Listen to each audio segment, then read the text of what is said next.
Welcome to the last breakfast. Please enjoy the video. You start by prepping both the battery and motor leads. Strip about 5-6 millimeters, twist the strands tight, and apply a little flux.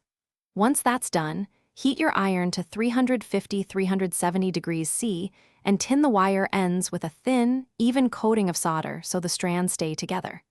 Make sure the Xt60 body is fixed in a vise or third hand to prevent movement. This prevents cold joints and keeps polarity consistent as you proceed. Now solder to the Xt60 tabs. Heat the metal pad first, then apply solder to get a shiny, molten bed. This ensures the solder wets properly.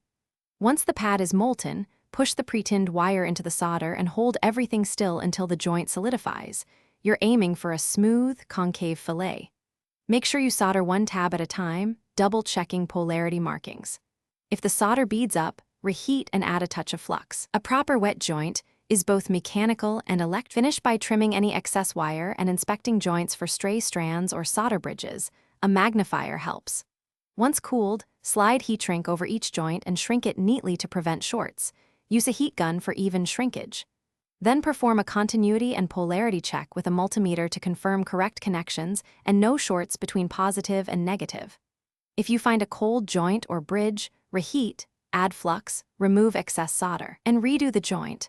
A reliable solder joint lasts through vibration and heat. Thanks for watching. If this was helpful, leave a like and consider subscribing. See you next time.